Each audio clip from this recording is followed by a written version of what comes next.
Compounding effect కావాలి అనుకున్నప్పుడు దానికంటూ ఒక టైం పీరియడ్ ఏదైనా ఉంటుందా? ఇంతకాలం మీరు వెయిట్ చేయాలి అనేది ఒక షార్ట్ పీరియడ్ ఉంటుందా? మీరు ఒక 1 lakh తీసుకొచ్చి ఇన్వెస్ట్ చేశారు. ఒక 5 yearsకి ఒక 14% రిటర్న్ వేసుకుంటే డబల్ అవుతుంది. బట్ ఒక పీరియడ్ దాటిన తర్వాత హ్యూజ్గా పెరిగిపోతుంది. 20 years ఉంటే 16 lakhs వస్తుంది. డైవర్సిఫైడ్ ఇన్వెస్ట్మెంట్ అనేది అంటూ ఉంటారు. డైవర్సిఫికేషన్ అంటే ఎలా సెలెక్ట్ చేసుకోవాలంటారు? చాలా మంది ఇన్వెస్టర్స్ చేసే మిస్టేక్ ఏంటంటే సేమ్ స్టైల్ ఆఫ్ ఇన్వెస్ట్మెంట్ ఉన్న ఫండ్స్లో కానీ స్టాక్స్లో కానీ పెట్టేస్తారు. సింగిల్ పాయింట్ మీద కాన్సన్ట్రేషన్ చేయకూడదు. మన ఈ డైవర్సిఫికేషన్ ఏం చేస్తుందంటే ఒకదాంతో ఒకటి సంబంధం లేని వాటిలో మనం ఇన్వెస్ట్ చేయాలి. ఈ కాంపౌండింగ్ విత్ డైవర్సిఫికేషన్ అనేది హ్యూజ్ ఎఫెక్ట్ చూపిస్తుంది.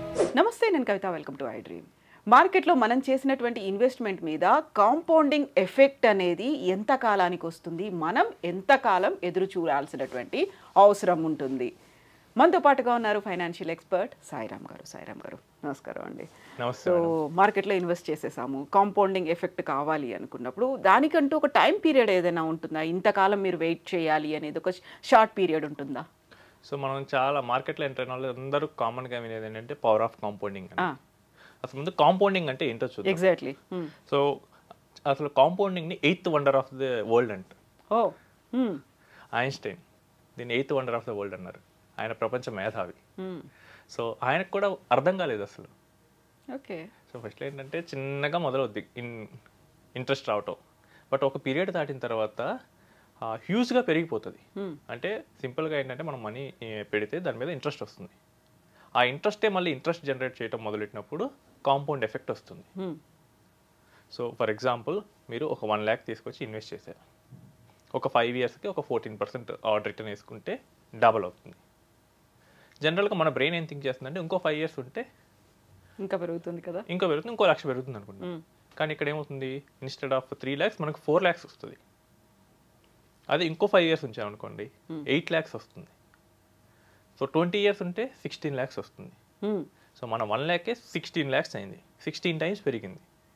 అంటే ఇక్కడ నుంచి ఇక ఎవ్రీ 1 yearకి మనం పెట్టిన ప్రిన్సిపల్ పెరుగుతూ ఉంటుంది. అంటే 1 lakh కన్నా ఎక్కువే యాడ్ అవుతూ వస్తుంది.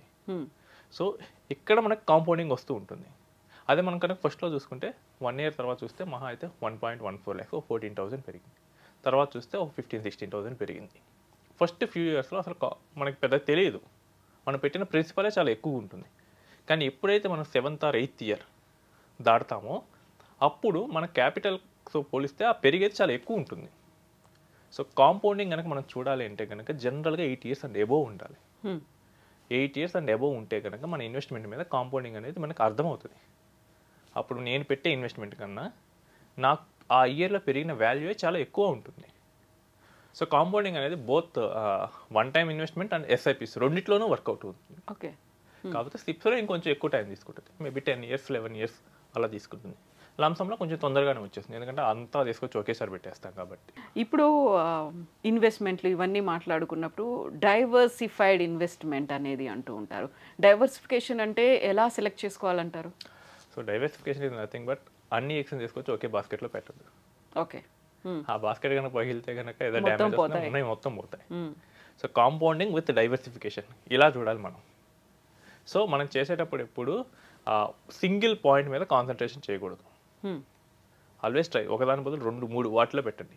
ఈ 2-3 కూడా ఒకదానితో ఒకటి సంబంధం లేకుండా ఉండాలి. చాలామంది ఇన్వెస్టర్స్ చేసే మిస్టేక్ ఏంటంటే సేమ్ స్టైల్ ఆఫ్ ఇన్వెస్ట్మెంట్ ఉన్న ఫండ్స్లో కానీ స్టాక్స్లో కానీ పెట్టేస్తారు. సో ఒకటి పెడితే మిగతా కూడా పడిపోతాయి. 4-5 బ్యాంక్స్ పెట్టుకుంటారు, రేపు బ్యాంకింగ్ సెక్టర్ పనిచేయకపోతే. సో చాలామంది వాటిలో కామన్గా హెచ్డిఎఫ్సి, ఐసిఐసిఐ, యాక్సిస్, ఎస్బీఐ ఇవి ఉంటాయి.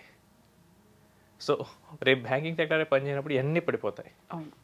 ఐటీకి వెళ్తే పెడతారు టీసీఎస్, ఇన్ఫోసిస్, టాటా, అన్నీ వచ్చేస్తాయి అందులో. రేపు యుఎస్లో వాళ్ళ ట్రంప్ వచ్చే టారిఫ్ వార్ పెట్టాడు. మా దగ్గరే పెట్టాలి ఎంప్లాయ్మెంట్, మీరు బయట నుంచి అవుట్ సోర్స్ చేయకూడదు అన్నాడు. ఆటోమేటిక్ ఇవన్నీ ఎఫెక్ట్ అవుతాయి. మన ఇండియాలో మనకి హైదరాబాద్ చూడండి, ఐటీ హబ్. మన మెజారిటీ ఎక్స్పోర్ట్స్లో ఐటీ ఉంటుంది యుఎస్కి. రేపు కనుక గ్లోబల్లో ఫ్యాక్టర్స్ ఆపోజిట్ అయితే మొత్తం నెగిటివ్కి వెళ్ళిపోతుంది. సో వీటన్నిటిని ఏంటంటే కాన్సన్ట్రేషన్గా చేస్తూ ఉంటారు. మన ఈ డైవర్సిఫికేషన్ ఏం చేస్తుందంటే ఒకదాంతో ఒకటి సంబంధం లేని వాటిలో మనం ఇన్వెస్ట్ చేయాలి. ఫర్ ఎగ్జాంపుల్ నేను రియల్ ఎస్టేట్లో పెట్టాను ఒక కొంత పార్ట్. నెక్స్ట్ రియల్ ఎస్టేట్కి సంబంధం లేని వాటిలో ఇన్వెస్ట్ చేయాలి. గోల్డ్ మంచి ఎగ్జాంపుల్. ఓకే. రియల్ ఎస్టేట్కి గోల్డ్కి పెద్ద సంబంధం ఉండదు. రియల్ ఎస్టేట్ పైన పెరిగినా గోల్డ్ పెరగచ్చు ఆపోజిట్గా. Next bonds. అసలు ఇవేంటంటే ఫిక్స్డ్ ఇంట్రెస్ట్ అనేది పే చేస్తూ ఉంటాయి. అసలు ప్రపంచం ఏమైనా కానీ వాటికి సంబంధం ఉండదు. సో లీస్ట్ కొరిలేషన్ ఉంటుంది. ఓకే. Next equities. ఈక్విటీస్లో కూడా ఒకదాంతో ఒకటి సంబంధం లేని సెక్టార్స్ని ఎంచుకోవాలి. అప్పుడు మనకి డైవర్సిఫికేషన్ అనేది సాధ్యం అవుతుంది. ఈ కాంపౌండింగ్ విత్ డైవర్సిఫికేషన్ అనేది హ్యూజ్ ఎఫెక్ట్ చూపిస్తుంది. మనకేంటంటే మ్యూచువల్ ఫండ్స్ వీటిలో ఏంటంటే సింపుల్ సేయింగ్ ఉంటుంది, 15-15-15. సో 15,000 రూపీస్ని నేను 15 years పాటు ఇన్వెస్ట్ చేస్తే నాకు 1 crore వచ్చింది. సో ఇప్పుడు నాకు ఫస్ట్ 1 crore రావడానికి నాకు 15 years పట్టింది. సెకండ్ 1 crore రావడానికి ఎన్ని ఏళ్ళు పట్టిద్ది అనుకుంటారు మీరు? 15 years, మేబీ 7-8 years. అక్కడ దాకా వచ్చాం కాబట్టి అక్కడ నుంచి ఇమ్మీడియట్గా జంప్ అనేది 1 crore పెరగడం 4 to 5 yearsలో వచ్చేస్తుంది. ఓకే. తర్వాత 2 to 3 yearsలో వచ్చేస్తుంది. తర్వాత ఇంకా తగ్గుతూ ఉంటుంది. ఏంటంటే ఫస్ట్ ఏంటంటే మనకి ఏమీ లేదు కాబట్టి మనం 0 నుంచి స్టార్ట్ చేస్తాం. సెకండ్ కేసు అంటే ఇక్కడ ఉన్న 1 crore కూడా ఇంట్రెస్ట్ ఎర్న్ చేయడం మొదలు పెడుతుంది.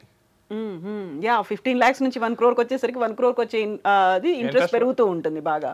సో అప్పుడు ఏంటంటే మనకి ఇన్స్టెడ్ ఆఫ్ 15 years చాలా తక్కువ అయిపోతుంది. 4-5 yearsలో సెకండ్ 1 crore వచ్చేస్తుంది. సో అండ్ మనకి ఇది ప్రోవెబ్స్లో కూడా ఉంటుంది. ఫస్ట్ విజయానికి వచ్చే ఫస్ట్ మెట్టు మాత్రం చాలా కష్టపడాలి. బట్ ఆ ఒక్క మెట్టు దాటేస్తే మిగతా అన్ని చాలా ఈజీగా వెక్కొచ్చు.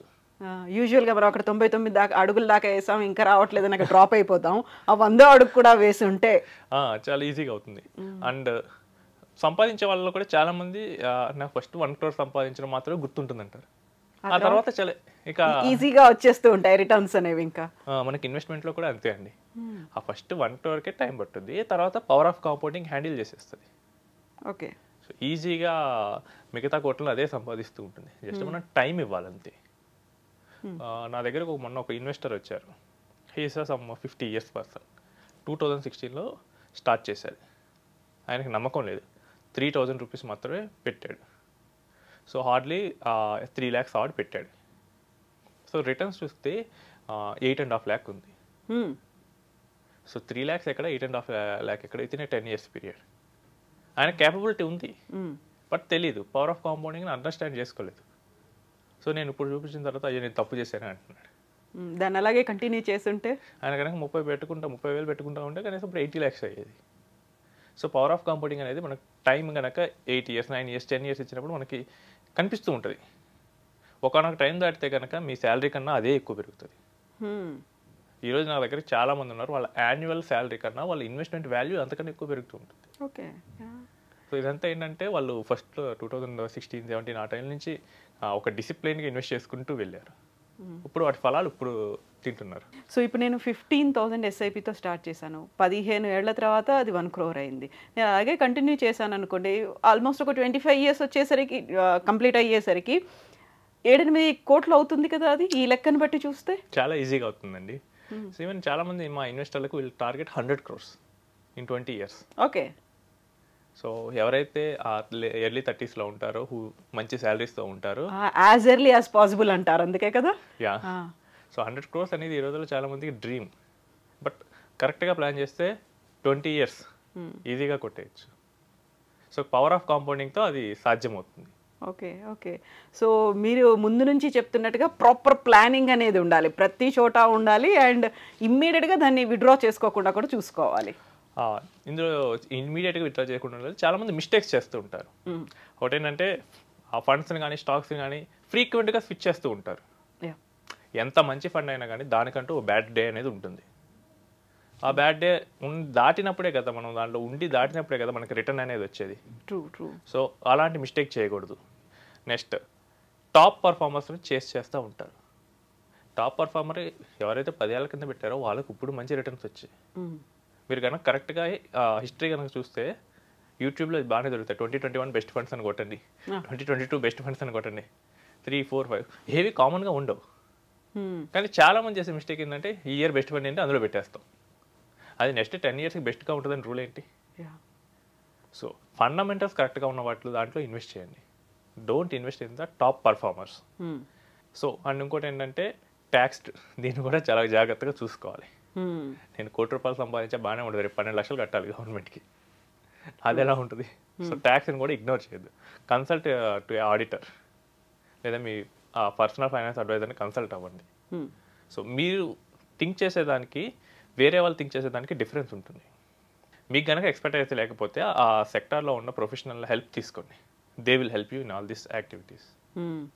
సో మీరు కనుక మిస్టేక్స్ కనుక అవాయిడ్ చేస్తూ ఉంటే ఆటోమేటిక్గా ఉన్నాయన్నీ పాజిటివ్స్ అయిపోతాయి. సో ఇలా ప్లాన్ చేస్తే ఈజీగా మనకి రిటర్న్స్ వస్తాయి. It's just matter of time. Ya. Yes అండి. Thank you so much Sairam గారు. థ్యాంక్ యూ అండి.